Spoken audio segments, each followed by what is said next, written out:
स्वागत करता हूं कक्षा 11 के सभी विद्यार्थियों का और मैं उनके लिए एक हिंदी का अर्धवार्षिक परीक्षा 2025-26 के लिए एक ऐसा मार्केट का पेपर लेके आ चुका हूं जिसका इनकी परीक्षा में आने का जो है से 100% चांस हो जाता है, क्योंकि ये वाला पेपर जो है एक मार्केट का पेपर होने वाला है। तो आपके विद्यालय के प्रधानाचार्य या परीक्षा करवाने वाले महोदय इस पेपर को जब मार्केट से खरीद कर लाएंगे तो एकदम सेम टू सेम यही वाला पेपर आपकी परीक्षा में देखने को मिल सकता है। तो चलिए हम लोग इस वाले प्रश्न पत्र को हल करते हैं ताकि जब आपकी परीक्षा में आए तब आप लोग यहाँ पर अच्छा अंक यहाँ पर प्राप्त करें। तो ये पर मैंने मेरा मार्केट से मंगाया है। तो यहाँ पर आपको ऊपर की तरफ नाम डालना होगा, ऊपर की तरफ अनुक्रमांक, समय 3 घंटे पूर्णांक 70 का यहाँ पर आप लोग को दिया ही है। उसके बाद यहाँ से हम लोग आगे बढ़ेंगे। तो यहाँ पर हम लोग देखते हैं HI11 यहाँ पर पेपर कोड यहाँ पर हम लोग को दिया गया। इसके बाद यहाँ से हम लोग आगे बढ़ेंगे तो ऊपर से नीचे की तरफ पूरा यहाँ पर हम लोग को निर्देश दिया गया है। तो इसको हम लोग अच्छी प्रकार से यहाँ पर रीड कर लेंगे। उसके बाद इसको रीड करने के बाद यहाँ से हम लोग आगे बढ़ते हैं। तो यहाँ पर बहुविकल्पीय प्रश्न में खंड काका यहाँ पर पहला क्वेश्चन कह रहा है मधुशाला का कवि है। तो हम लोग जानते हैं कि हरिवंश राय बच्चन जो कि हमारे सी वाला ऑप्शन में दिए गए हैं मधुशाला के कवि हैं। उसके बाद प्रश्न संख्या 2 कह रहे गोदान किस साहित्यकार की प्रसिद्ध कृति है। तो हम लोग जानते हैं कि यहाँ पर प्रेमचंद्र जी के द्वारा यहाँ पर ये कृति हमारी गोदान है। उसके बाद तीसरा प्रश्न कह रहा है कामायनी किस प्रकार की रचना है। तो हम लोग जानते हैं यहाँ एक प्रकार का महाकाव्य जो कि ए वाला ऑप्शन यहाँ पर करेक्ट हो जाएगा।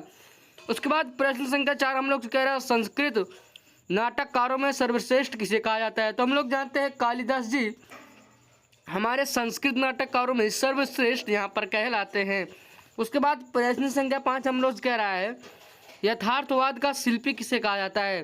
तो हम लोग जानते हैं कि यथार्थवाद का शिल्पी हम लोग मुंशी प्रेमचंद जी को यहाँ पर कहते हैं, जो कि हमारा एकदम यहाँ पर करेक्ट ऑप्शन यहाँ पर हो जाएगा। तो यहाँ पर हम लोगों ने अपना MCQ यहाँ पर हल कर लिया। तो अब हम लोग यहाँ पर थोड़े लिखने वाले प्रश्नों की ओर यहाँ पर बढ़ते हैं।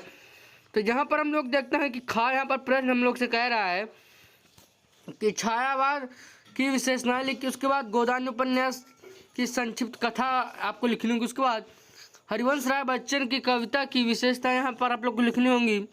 प्रश्न संख्या 4 का हिंदी पत्रकारिता का महत्व बताइए। कबीर दास की भाषा शैली पर प्रकाश डालना होगा। उसके बाद खंडगामे यहाँ पर हम आए हैं तो हम लोग खंडगामे भी यहाँ पर कुछ प्रश्न को देखते हैं। यहाँ पर हमारे इसमें पहला प्रश्न कह रहा है कामायनी का मुख्य उद्देश्य स्पष्ट कीजिए। पंचवटी प्रसंग का भावार्थ स्पष्ट कीजिए।